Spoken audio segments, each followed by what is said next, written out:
Louise Steinman, a curator for the Penn World Voices Festival, and it has been a dream of mine to bring Penn World Voices is in LA to be able to do it in this amazing space.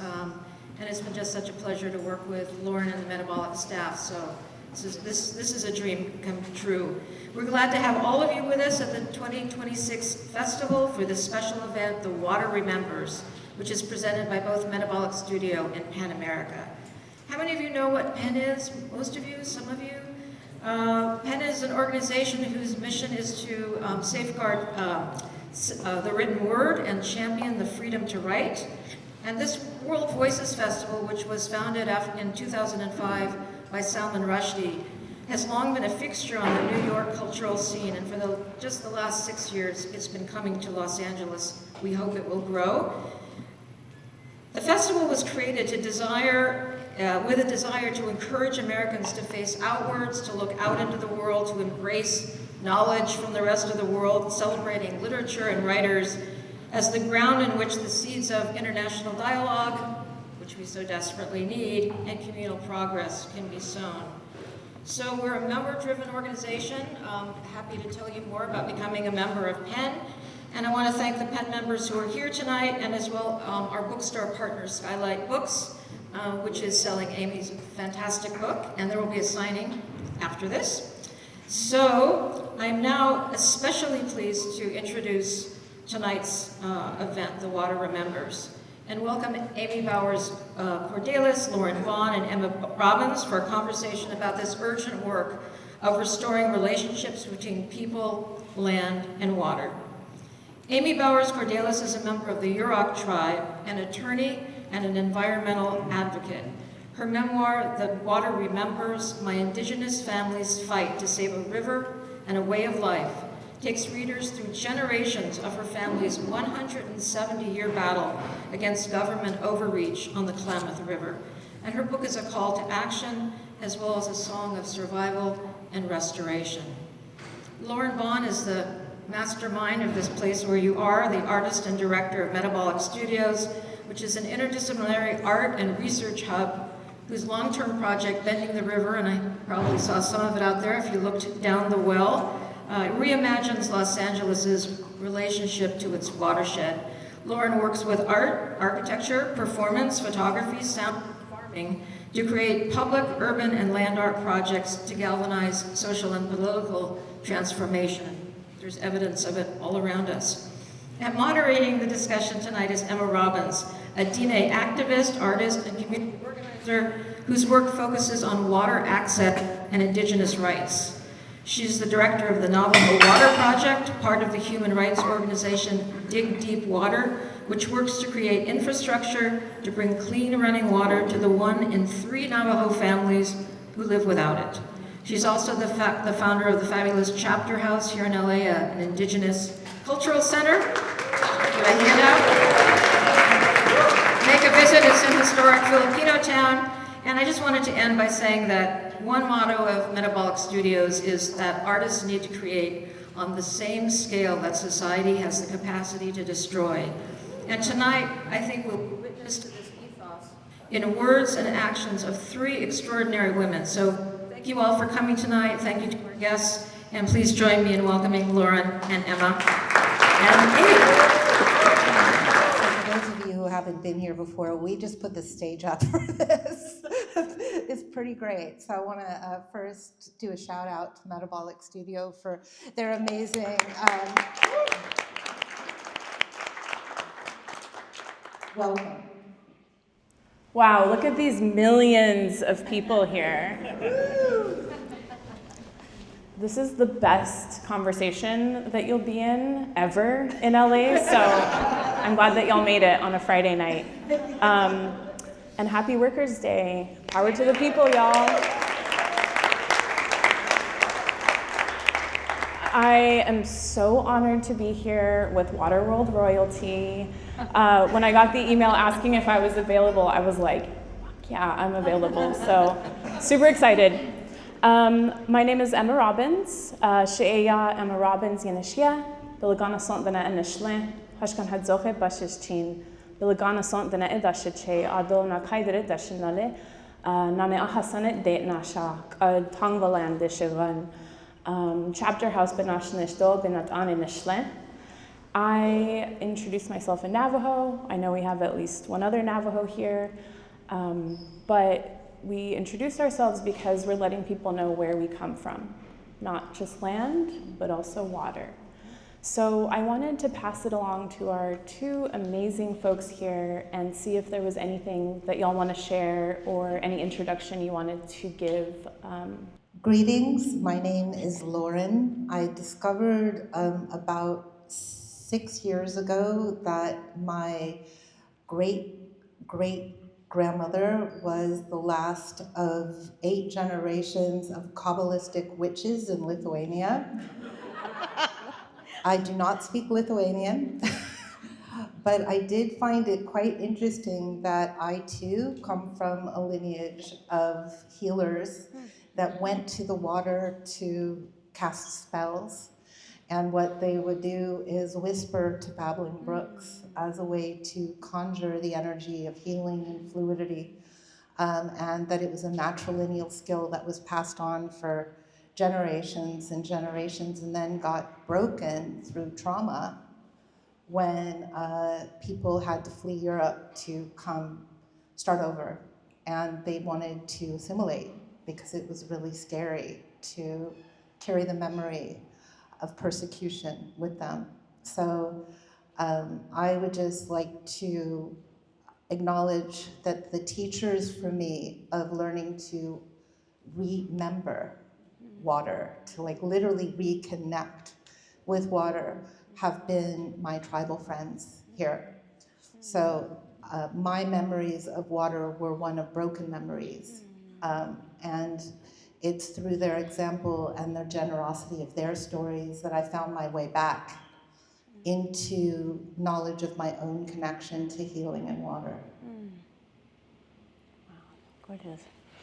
Aikui, Neknau, Amy Bowers, Cordalis, Nuwak, Rekwoi, Numite Wa, Waklau, Waklau, Waklau.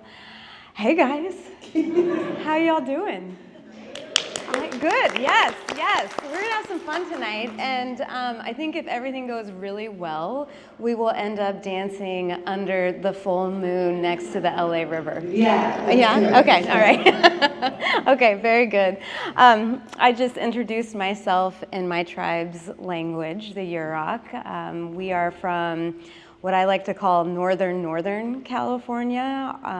Our homelands are about 6 hours north of San Francisco, and I bet you all didn't even know that was still California.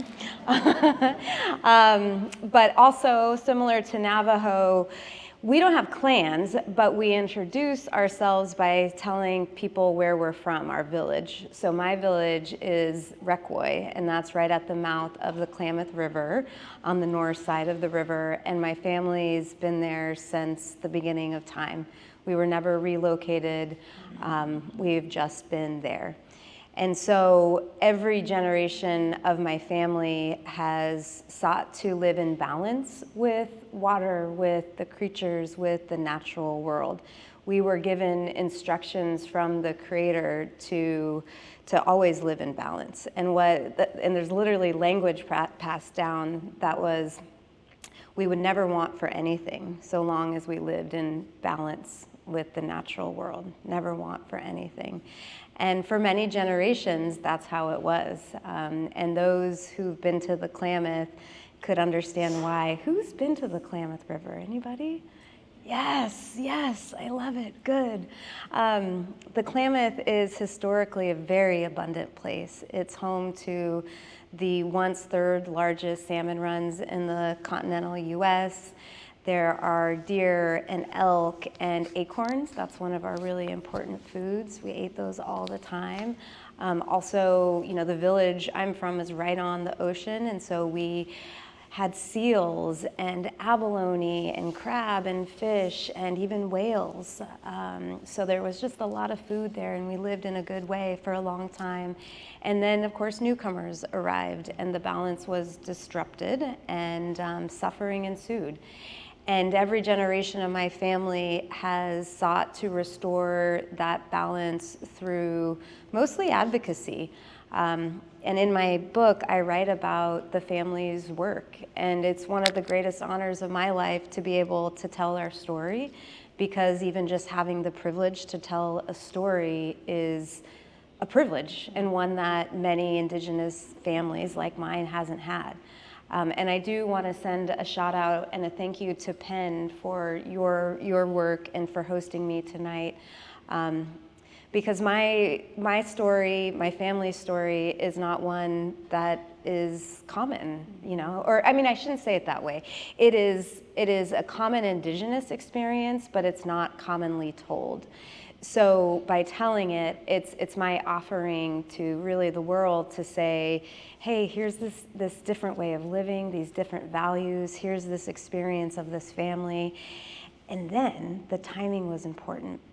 And it was important because think about the Indigenous stories you have heard, and they're usually sad. And that's because we have a sad history. But on the Klamath, we have had a most historic victory. We are right in the middle of the largest salmon restoration project in world history. Yeah. Like, feel that, think about that. And I'm gonna say it one more time just so it can set in. So like, we literally, I have experienced it. It is happening right now. The world's largest salmon restoration project ever, right? And so the timing of the book was important because now I can tell that story and end it with the victory. You know, to share like, hey, guess what? This Indigenous knowledge matters. Indigenous rights matters. You know, building big coalitions and finding mutually beneficial solutions to complex problems is a way that we get out of the political, the climate crisis, the social, the mental health, all these crises. We have to work together. You know, and really at the core of what we did on the Klamath was we valued ecosystem restoration as like a strategic priority to solving all of those economic, social, you know, political problems. And that's how we got to what is happening right now. So I could talk more about the project itself, or we could pause and... No, I'm like, mic Okay. drop, I'm just here to be in awe of everything that you have to say. No, I mean, I really appreciate that background, and I think it was cool to see a lot of hands of folks who did say that they've been to the Klamath, but for those of us who have not, or for those of us who don't even know what a dam or 4 of them coming down looks like, or salmon returning, can you just tell us a bit about that? Okay, because it's a full moon, I'm going to use different language. And because we're in such a cool place. It's magical, it's remarkable, it's mind-blowing. We don't have to continue to live on a compromised planet.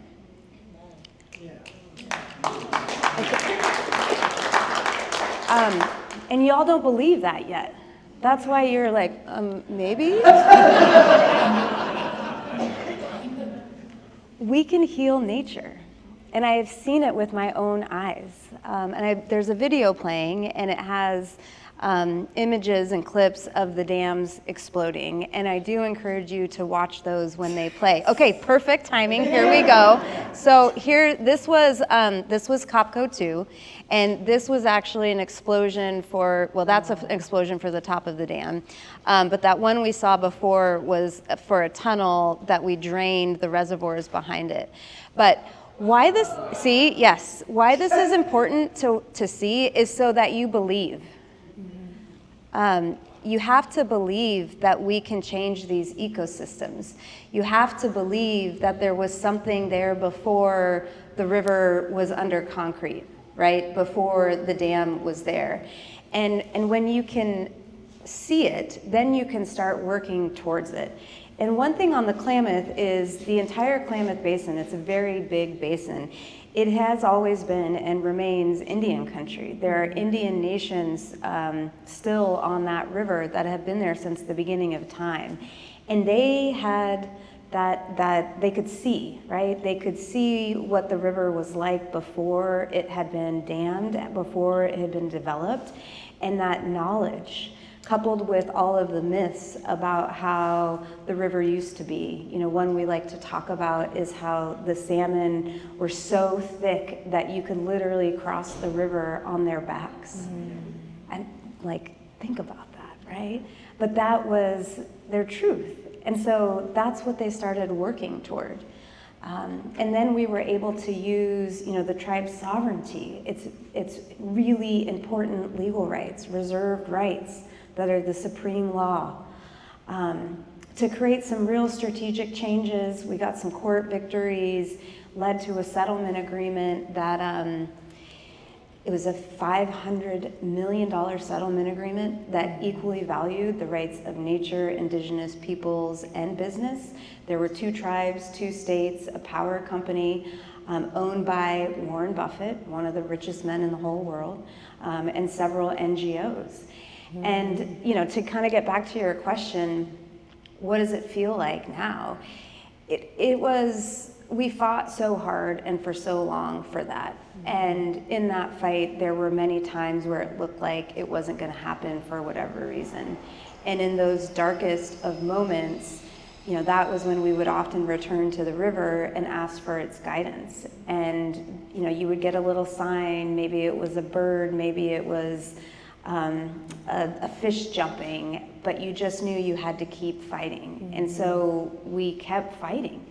And that is what really got us through those hard moments. And so, you know, having gone through that whole fight, and then witnessing these dams come out, and knowing too that our ancestors fought for this moment. You know, I may have spent 20 years, but that fight to get those dams out started hundreds of years ago. And so you feel like you're standing on, you know, the backs of your ancestors. And I write about this in the book, where witnessing one of the first dams being gone, like it just was gone. I didn't get to see it being blown up, but it was just gone. And so I write about how I was kind of walking over this ledge, and I get to the top and look down, and first I just bawled, you know, just uncontrollably crying because it was so profound. But then I also thought about my ancestors and how much I wished that they could have seen this, you know, because they fought under really terrible circumstances, you know, and I fought in the comfort of a courtroom, you know. But in any event, then the rest of the other 3 dams, you know, are coming down. One powerful moment, and I write about this in the book, was the furthest downriver dam was called Iron Gate Dam, and it was 173 feet tall, and it was made of iron, which turns red, right? So the whole face of the dam was red. And because it was built without fish ladders, it was the end of the line for salmon. And so they would die trying to pass this dam. And often when you went there, there would just be several carcasses of salmon, you know, who had just died. And so it just looked like this, like a salmon graveyard of sorts. And so eventually there we are, the day that it's supposed to be breached. And for that particular dam, we didn't blow it up. We actually just took excavators and did, you know, scoop by scoop, loaded up the iron and put it into dump trucks. And then here's an interesting fact. All of that iron came from a nearby mountain, and so they drove it up the hill and rebuilt the mountain. Wow. Isn't that beautiful? Yeah. So eventually we were gathered there, and the excavator takes a final scoop, and we can just start to see the water upriver moving over the dam, and it was just this little sparkle. And then it got stronger and stronger, and then it was a ribbon. And then the water reconnected for the first time in 100 years in this brilliant stream of prosperity. And of course, I cried again. 3 days after that moment, 3 days, the salmon came home and went past the former dam site where they hadn't been in 100 years. The salmon remembered. Yeah, yeah.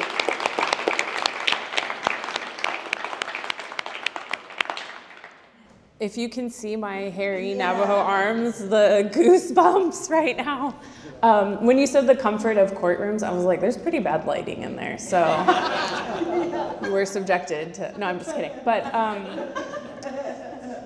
thank you for sharing that. That's really powerful, and like you said, mentioning it in your book, y'all know your assignment after this. Lauren, I think a lot of us Angelinos here have not been down to the LA River. I have, because I have witnessed your beautiful work. And I'm wondering if you can give us just a little taste also of what it's like to be down there. And what would you tell someone when they say there's a river in LA, which admittedly was me when I first moved to Los Angeles? Yeah.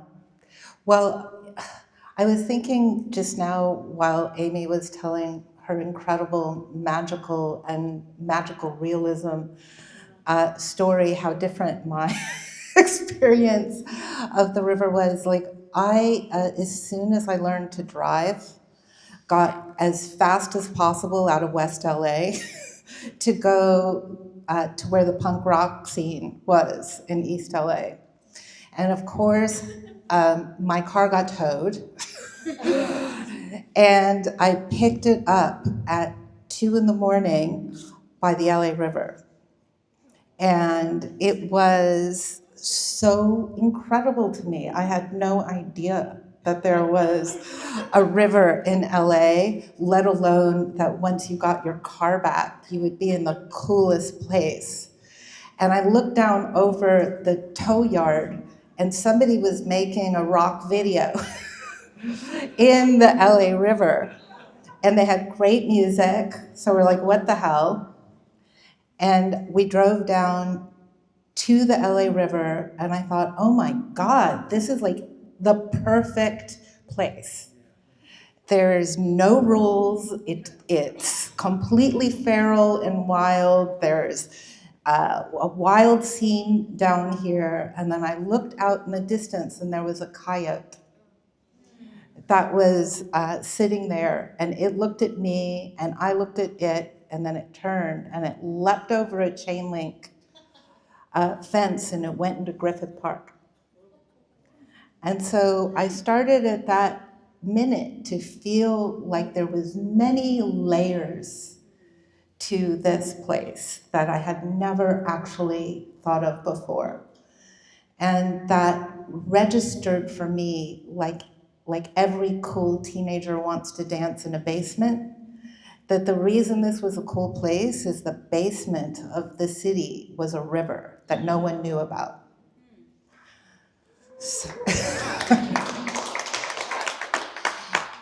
And that really captured, that was another form of magical realism for me. Like, in a world that's all suburban and cut up and full of rules and regulations and architecture that's built to be exchangeable, like, strip malls, that you just change the facade almost like a clip-on, outfit. Like, where is the real place?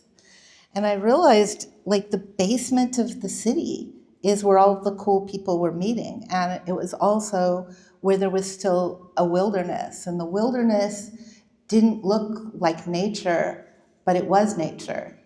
There's a new nature. And that is a hybrid reality. It's a novel mini urban ecosystem.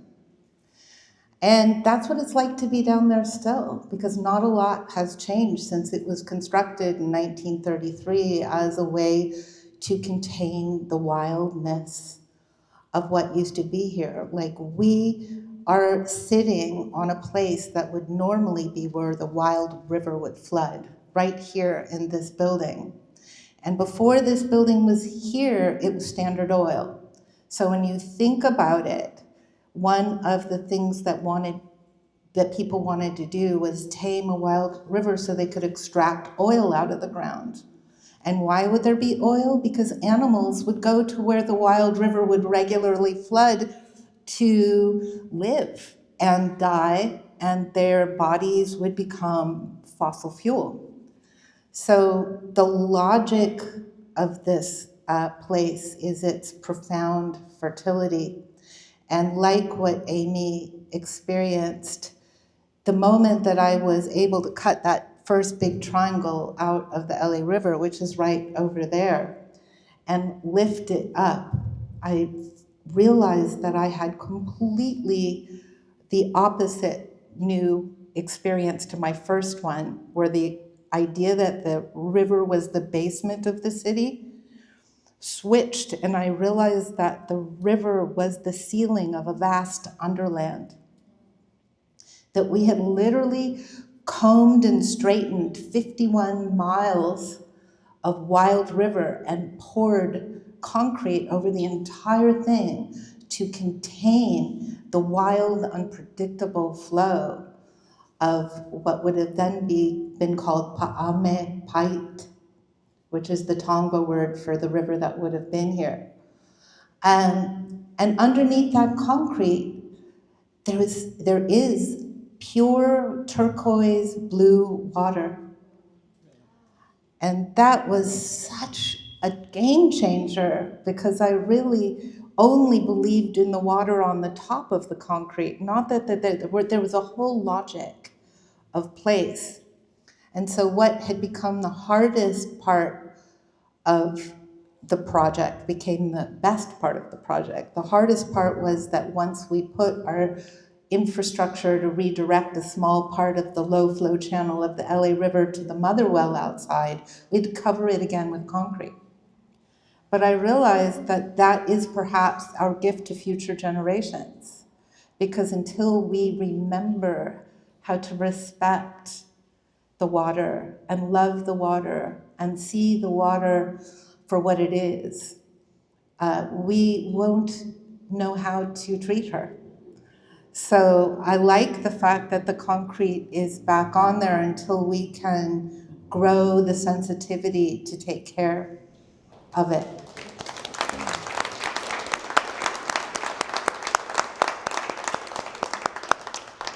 I appreciate y'all sharing that with me, and I'm looking over here now at the videos. You know, as was mentioned, I'm from the Navajo Reservation, western side, best side. And I remember hearing about the Colorado River and the importance of it, and obviously working in WASH, or water, sanitation, and hygiene. And then one of the last things that I did when I was doing water projects was policy work. So the Navajo Nation versus Arizona, et cetera, water rights and whatnot. And it wasn't until I actually visited the Colorado River and was down in the Grand Canyon, and I was like brushing my teeth or something, and I could just like feel the water on my legs. And I think that's such a privilege. You mentioned privilege. It's such a privilege to be able to go to these places.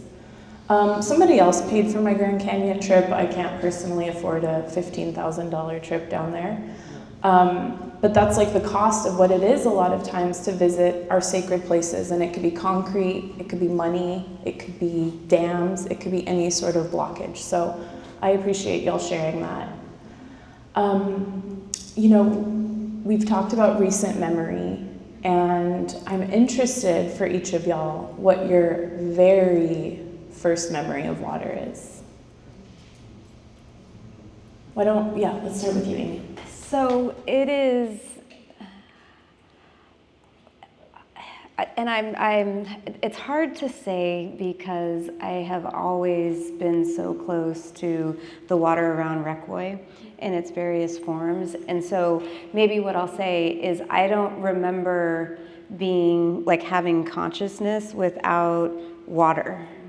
So I don't remember the first time that I went to the river. But I remember it always being a part of my world. And the thing about Rekwoi, which is, it's so interesting to be in conversation and hear, because it's so different than the LA.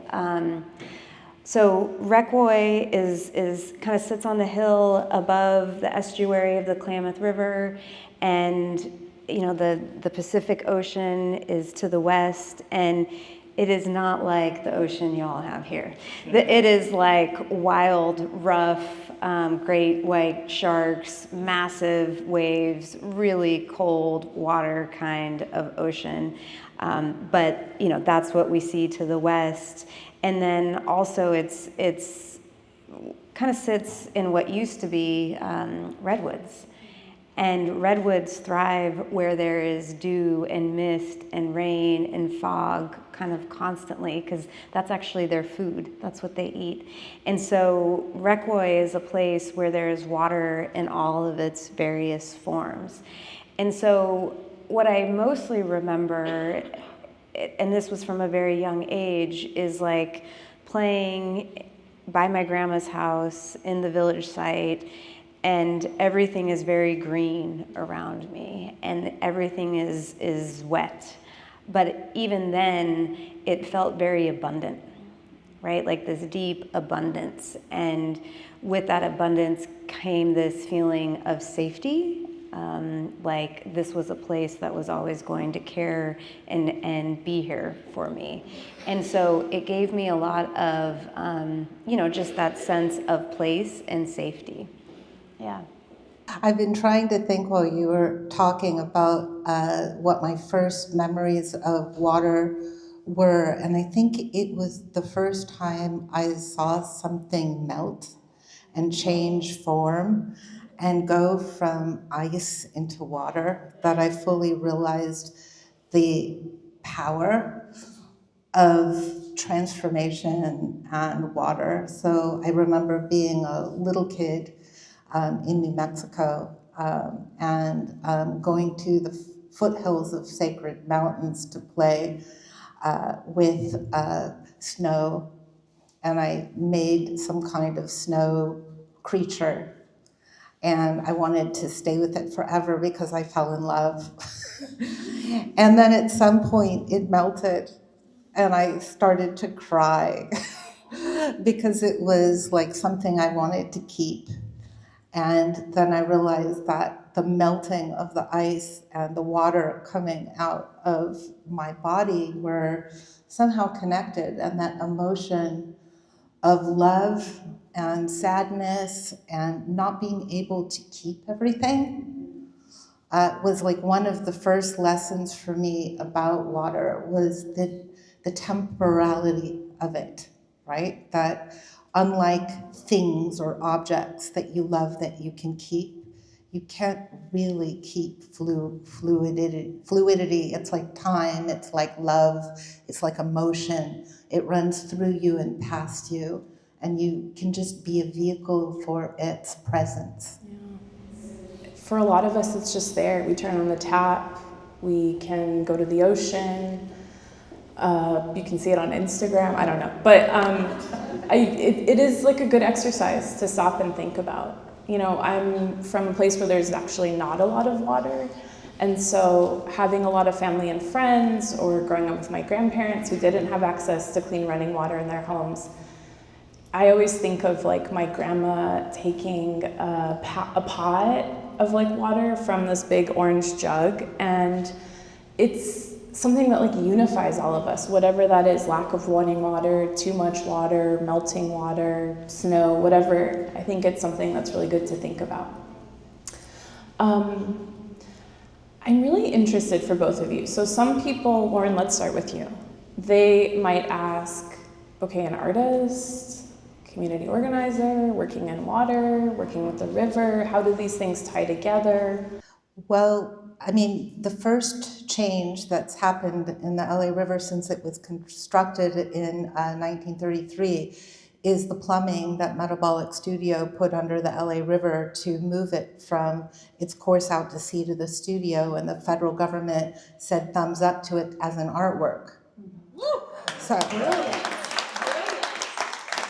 no other strategy seemed to work, not the logic of place, not the fact that it makes sense to divert what's known as a wastewater stream to brownfields up and down the LA River to cleanse them. There was always some suspicion who was going to take liability and all the rest of it. But coming in with the concept of like bending the river is going to demonstrate that these things can happen. There is no profit margin, there's no development happening. This is an artwork, this is a conceptual artwork. They said thumbs up. So I think that that's why it's important to think about what art can do.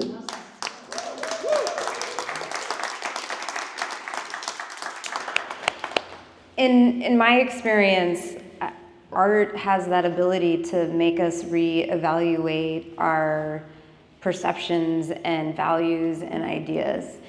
And I think that's really important at this phase because many folks have lost their spiritual connection with water, with land, with their ancestors, and art has a way of making that come back alive.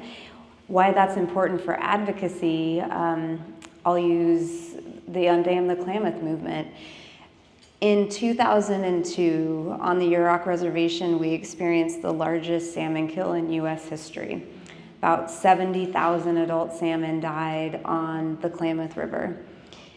Largest fish kill in US history. My aunt, Sue Maston, was the chair of the Yurok tribe at the time, and she and the tribe called all kinds of media sources, and nobody came.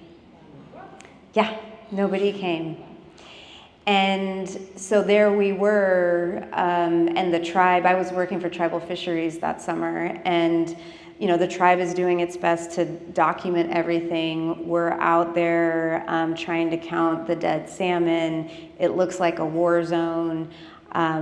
We didn't know what caused it, and so we didn't know how to stop it. So it was this feeling of, the predominant feeling was there's this Yurok myth that says if the Klamath salmon dies, so too will the Yurok people, because there will be no more purpose for us on this earth, because our livelihood, our way of life depends on the salmon. So the first thought was we're experiencing the end. This is the end for us. But then the second thought too was like, just feeling so marginalized, like the rest of the world didn't care that all these salmon were dying. And why didn't they care? And why did no one come? And I do think it relates to values. We later found out that the fish kill was caused essentially by a lack of water in the river, which was caused by an order of the then Vice President Dick Cheney, who wanted to get votes in rural Oregon at the top part of the Klamath Basin and diverted a bunch of water to support agriculture. And the result was the lowest flows on record at the lower part of the river, right when a very large adult salmon run came home. And so basically those salmon were met with really, really warm water temperatures, really polluted water, and a fish disease spread through them and killed them. And why was diverting that water okay? Why was that acceptable to a whole administration? Then fast forward, we're negotiating for dam removal, and we're in negotiations with the power company and their top executives. And we had to start the negotiations proving that the Yurok people still existed,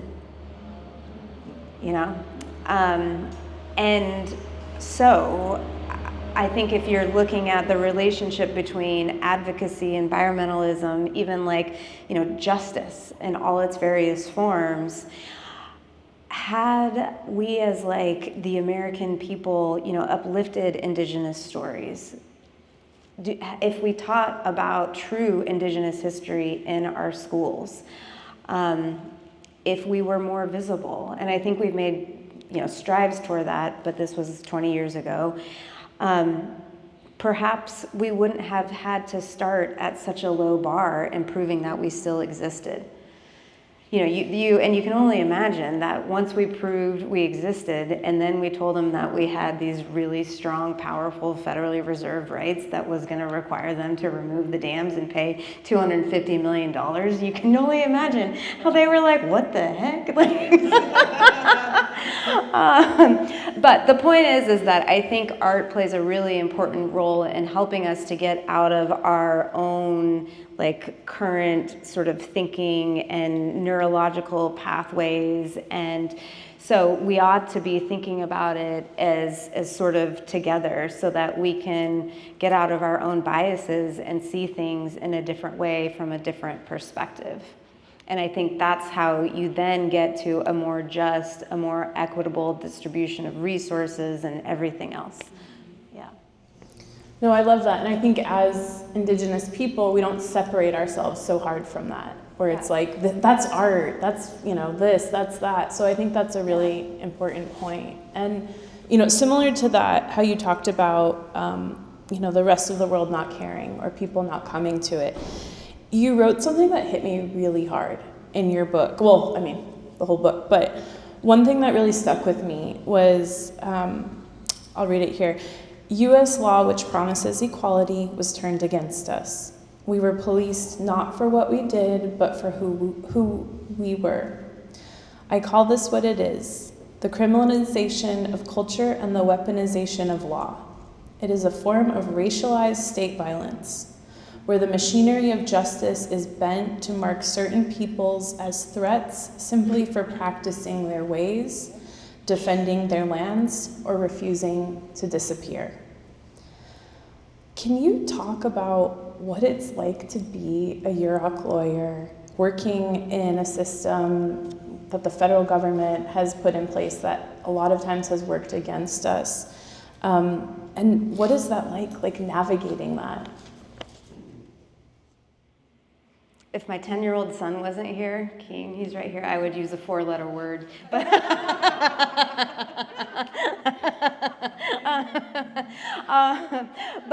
but you know what? Here's what I'll say, is that it is empowering.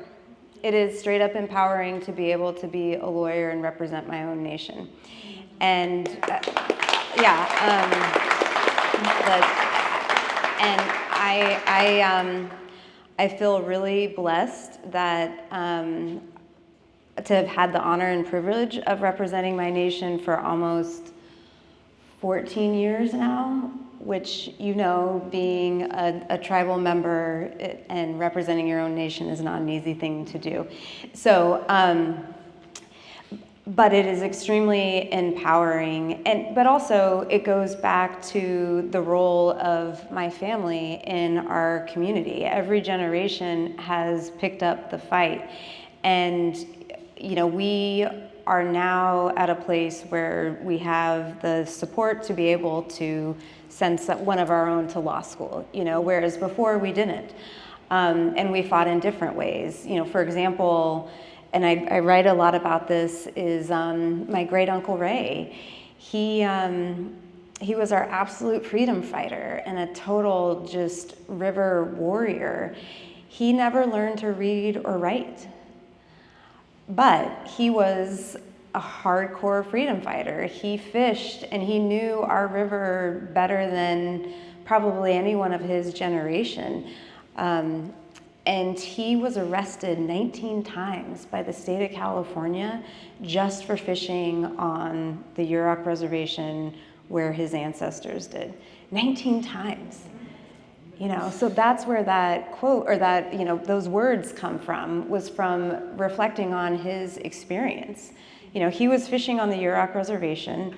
We, as the Yurok tribe, have always had federally reserved rights to fish there, which means the state can't regulate those and the tribe can, but they're vested good rights. But the state had California passed a law in 1930 that banned all Yuroks from fishing on the Klamath River. Only Yurok people. Yeah. And that was making breathing illegal for us. because fishing, that's how critical it is to our whole way of life. And they knew what they were doing. They were trying to criminalize our way of life. But Uncle Ray, he kept fishing. And so 19 times he got arrested. But here's the cool thing is, so the 19th time he goes to the state superior county court up in Arcata, California, and the judge by this point knows him. And it's like, okay, Ray, give me $1, I'll drop the charges and you can get your nets back.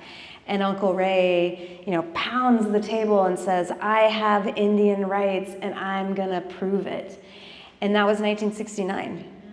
And so, the rest of the country is sending a man to the moon at Woodstock, but also what was happening was from sort of an output of the civil rights movement was the formation of the California Indian Legal Services up in Berkeley.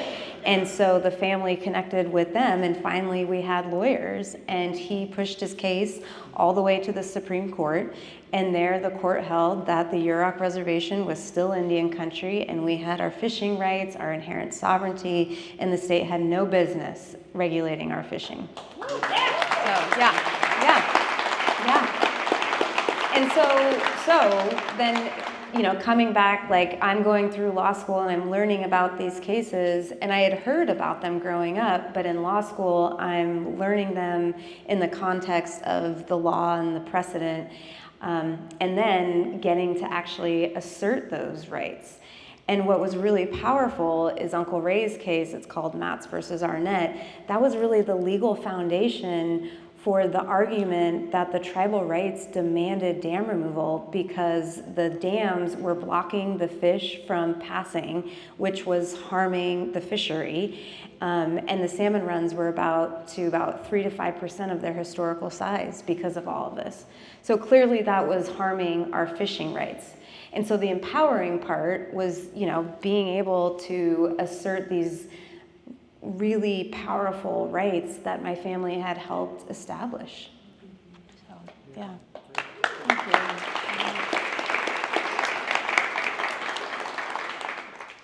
Yeah, you brought up two really important things, both of which I want to touch on. So if you see me noting over here, that's not fake drawing or anything. I was hoping it was hard. Yeah, I'm like,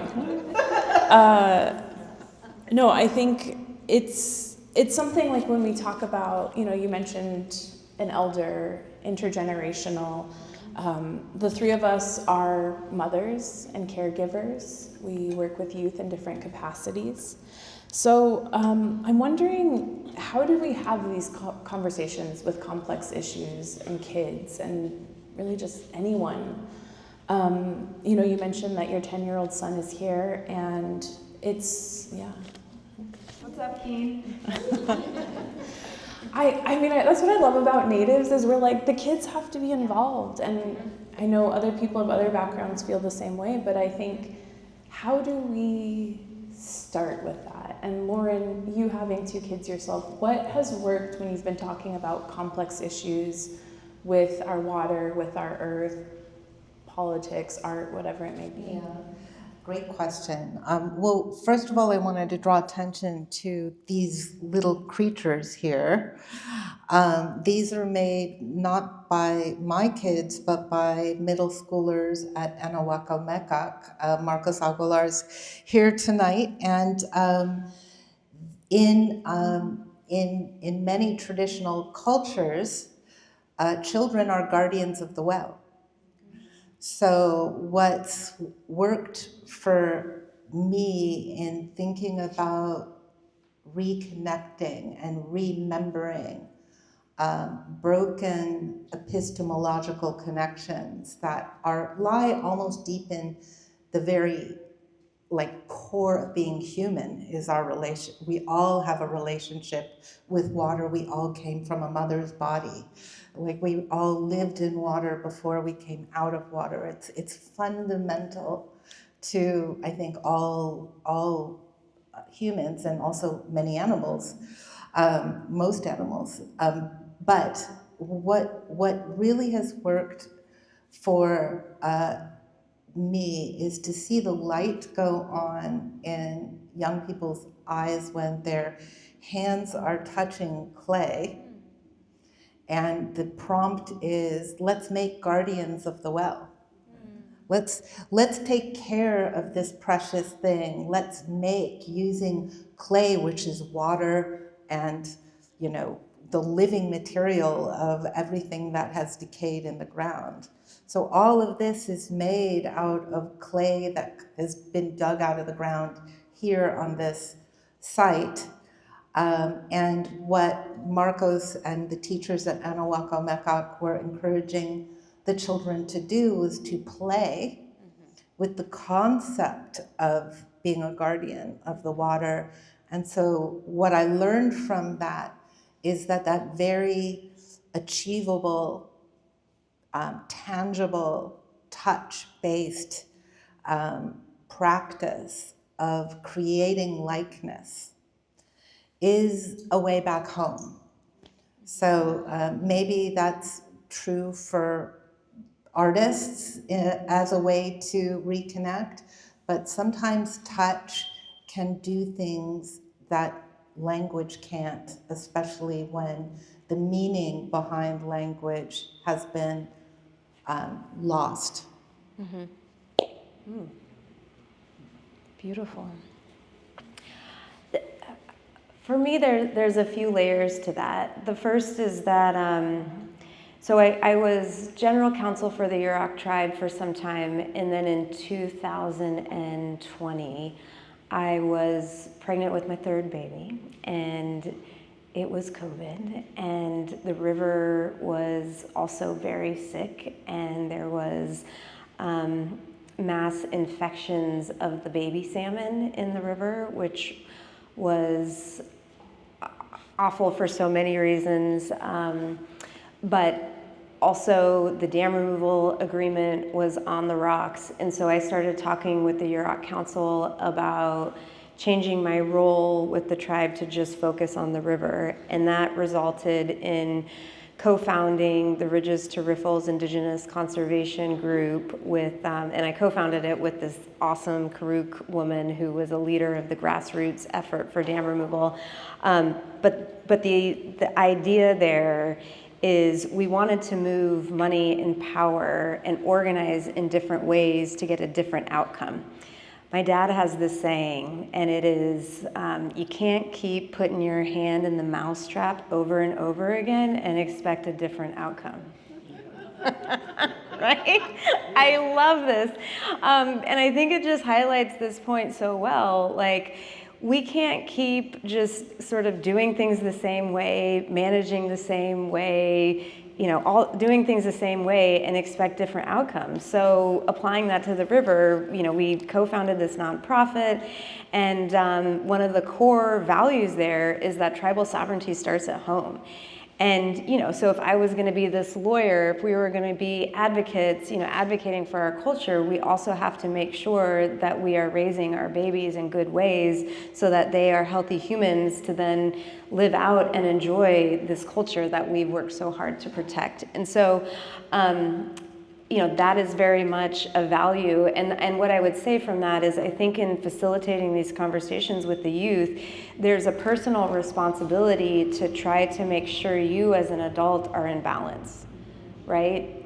You know, as adults, we have all the distractions, we have all the trauma, all the things, but I think it's really important, and this is one of the things that the river showed me, was like watching it heal.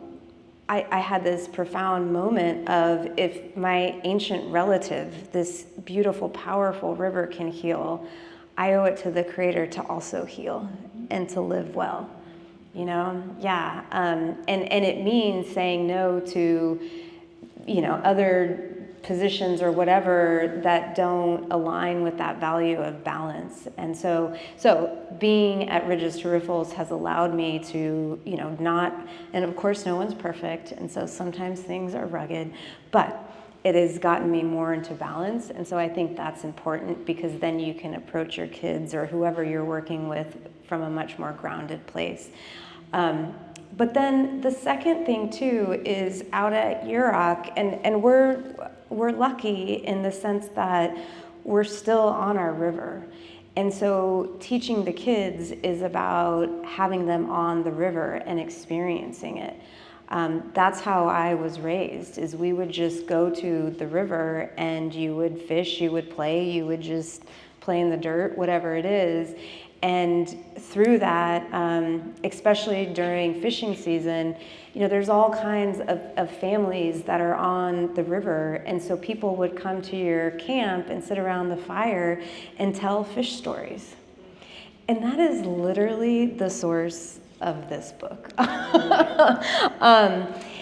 And that's how I heard all these amazing stories of, Uncle Ray. And the flip side of like Uncle Ray being arrested 19 times was he had these amazing stories of outrunning, the game wardens. And so we'd be sitting around the campfire and hearing these. And my whole life, I was just sort of blown away by this. And so that is how we try to teach our kids, is by being there in the place. And of course, the river speaks for itself, and so just being there, it talks to you. And what we try to do is, bring the kids there, but then also teach them to listen.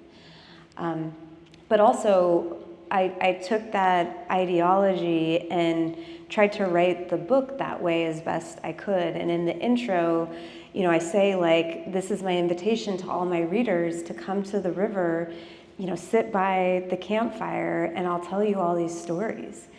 And the language I use, it's not perfect English. And I told my editor, I'm gonna have run-on sentences, y'all. We came to an agreement. It's all good. But it's written in a way that reflects the language that's used in my community, because I wanted to offer people that authentic experience as much as I possibly could, of coming to the river and hearing how the people talk and how we talked about these stories. I love that. Thank you. I just wanted to say how much I also enjoyed on your Audible the interviews that you did with your grandmother. So if anybody uses Audible, Amy does give that feeling like you can feel like you're around the campfire with her. So, and I thought that really carried. I wanted to just uplift one thing about that, which is that when I started my work with the river, and it was indirect, but one thing that was interesting to me is how official narratives of place did not accept spoken word as real history. So when I went to the California State Parks in 2005 and asked them if I could clean up the abandoned train yard, which is across the street from here, which will be the spreading ground of the liberated river, God willing, the idea I had was to use corn that has been often cultivated to pull toxicity out of the ground. And I had spoken to many people, elders in this area, about a time when the river still flooded here and something very like corn would grow. So I got that idea through talking to people. It wasn't, especially not being from here, it was through conversation.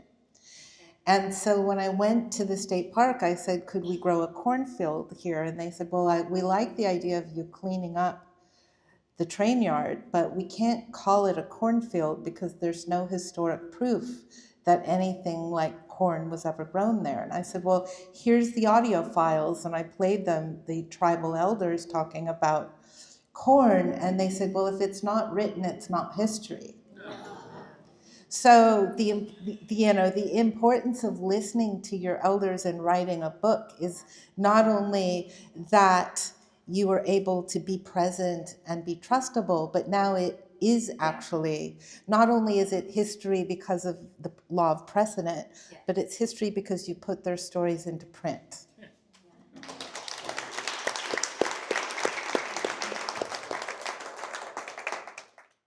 Thank you both. I believe we're at time here, even though I could go on and on and on. But shout out to women, y'all.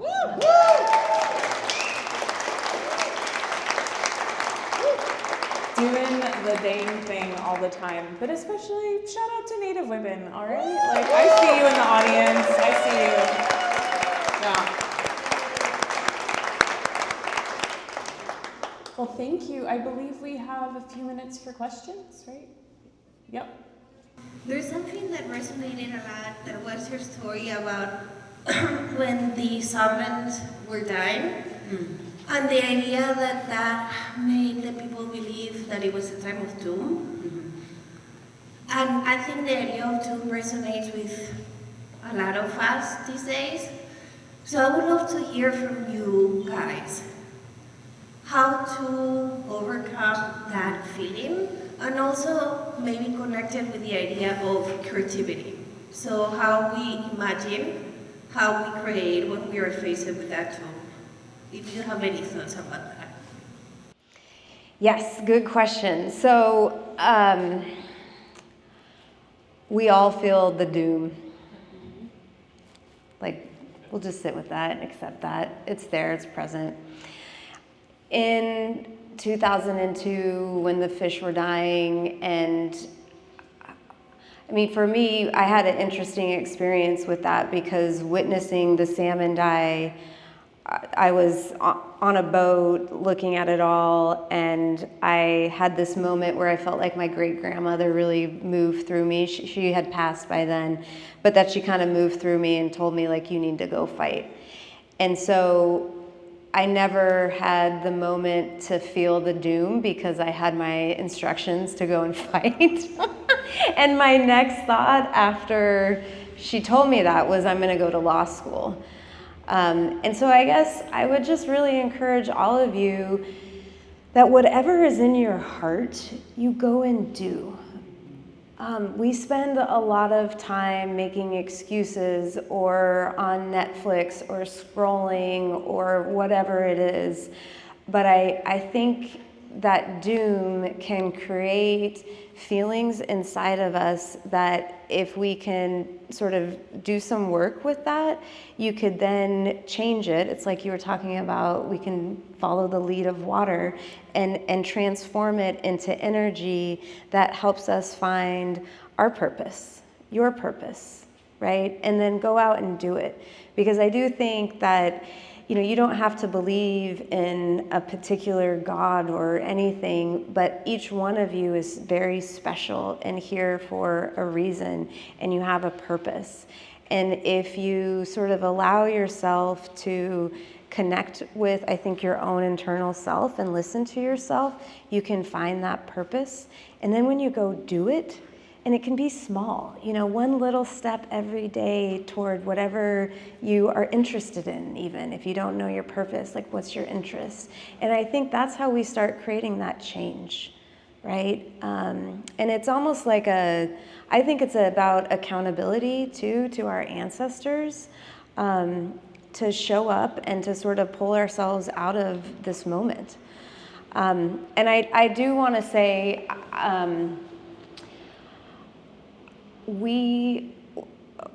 we're in this moment where we can, and I firmly believe that we can still heal nature because of what I have witnessed on the Klamath. I have seen it. That river is stronger and fiercer and more alive than I have ever known it to be in my whole life. And it happened in a blink of the river's eye. You know, it healed within a year. We still have a lot of work to do on the Klamath, but we have really started to see its healing in a profound way. And so what that tells me is that we can do that same thing in other areas. And so I guess that's what I want to share is, like, I've seen it, we can change it, connect to your own personal sort of calling and go out and do it. Put your dang phone away, y'all.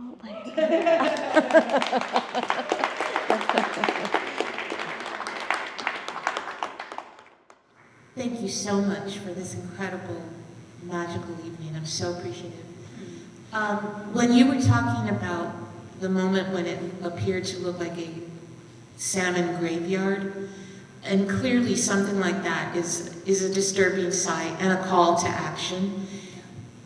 and how we can heal nature, but also nature heals us. What I'm wondering is, can you talk about the ways you see what nature, the signs that nature gives us? What did you see reflected in your people at the same time, good or bad? What are those signs that one looks for to see that this is another call to action? Oh, yeah. Well, there's been extreme examples. 2016, the smallest salmon run returned to the Klamath on record.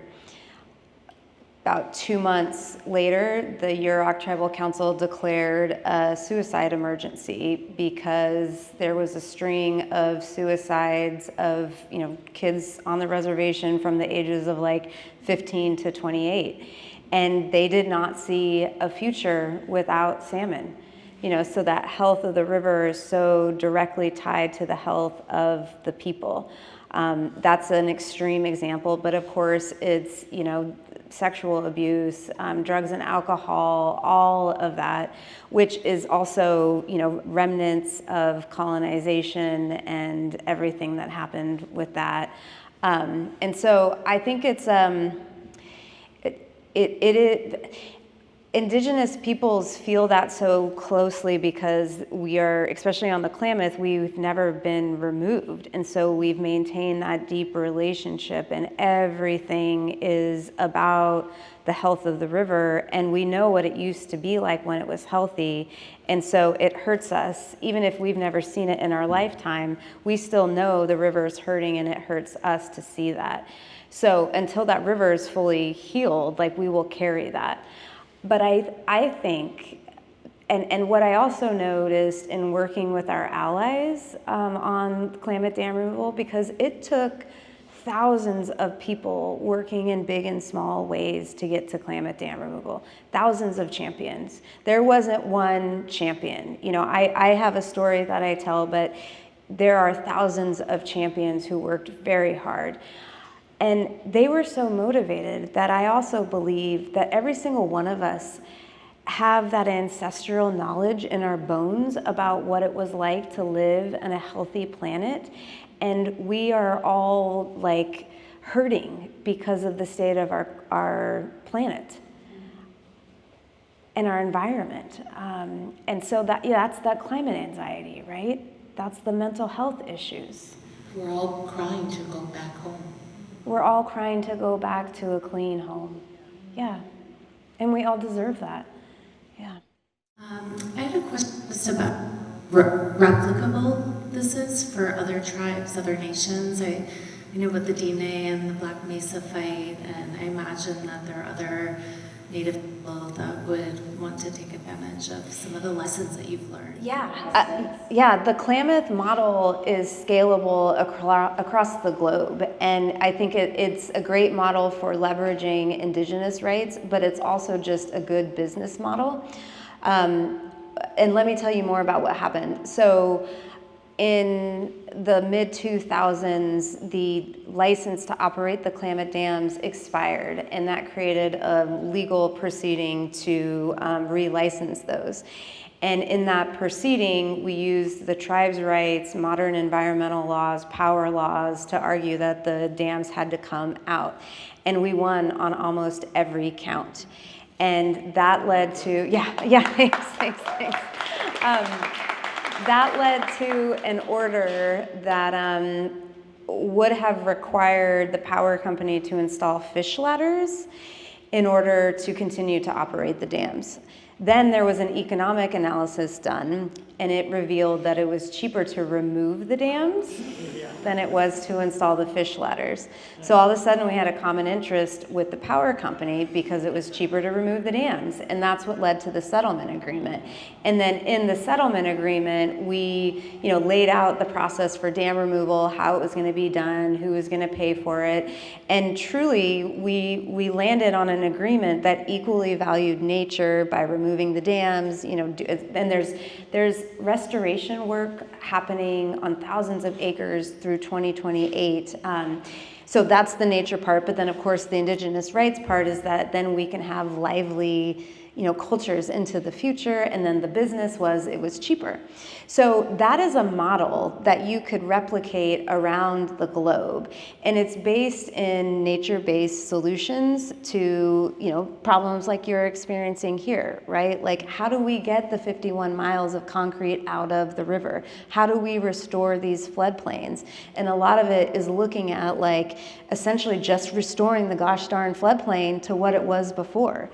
And so you can use that sort of model of the nature-based solutions, leveraging the rights to create the change, figuring out the economics. So it's all there. And then the other cool thing is on the restoration piece, the tribes along the river are employing tribal members and non-tribal members restoring the land. So it's almost like this green economy. And they're living wage jobs, they're restoring the land, people feel good about it. So it's a model there that could be used anywhere for any kind of project. Yeah. So it's an honor to sit in your presence tonight. I have been following the story from very early on. My question tonight is kind of tethering on what you just mentioned there with the restoration. So I'm curious on all this restoration that's been happening since the dam removal and the rapid return of the salmon and the health of the environment there. What are the secondary, tertiary, on and on situations that you're seeing? So I'm really even curious about, like, you guys are tending the condors now, the California condors. Like, are the condors now, engaging with the salmon at the end of their run? Like, what are these things that you're seeing that are showing this ecosystem that is rebuilding in a wider net?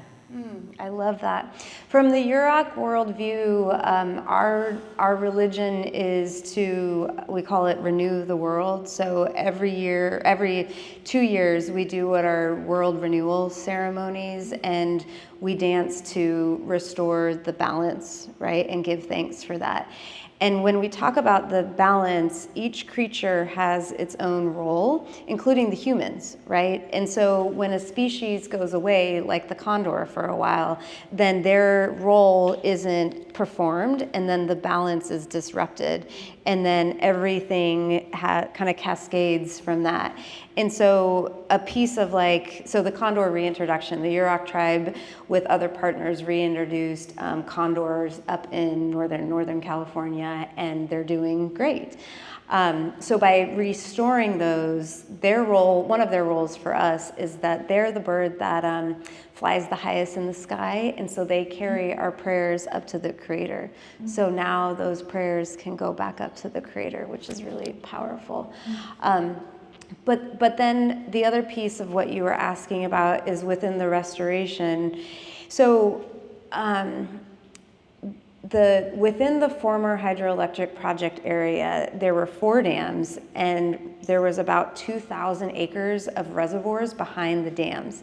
Every year, they turned a bright green, like toxic color from toxic blue-green algae blooms, which were caused by agricultural runoff coming down into the river and then, pooling in the reservoirs. And so hold that image in your head. That's what it was. Now, what it is the reservoirs have been drained, the riverbed has revealed itself, and they're replanting native seeds. They have planted 20 billion native seeds. Yeah. So just to highlight a few of those, one are willows. So this cap that I'm wearing, this is a basket cap that people in my tribe, or women in my tribe, wear, and the lighter color is willow. And that comes from right in the riparian areas on the river, it grows there. And so that's one of the plants that's coming back. Also, there's beautiful poppies, there's native grasses. And with all that comes the deer, right? And the eagles and all the birds and the insects and the otters. And so it's just bringing back that whole system and putting it back into balance. So it's happening right before our eyes. Really beautiful. Yeah. Amazing. Yeah, thank you.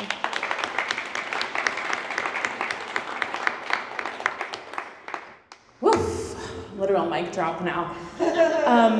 Thank you to both of you. This was amazing. To Penn, shout out. To Metabolic, shout out. To all of y'all for being here, shout out.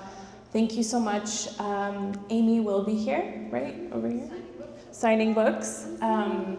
Get your book, y'all. Get it signed. I want to get my selfie with y'all before you get really busy, so. And as we move towards signing the book, we're going to run a video of the workshop 2 years ago with Anahuac students where you'll see them making things, but also reinventing a song that children might have sung to protect the water. So that's what will be running in the background. Thank you, everybody.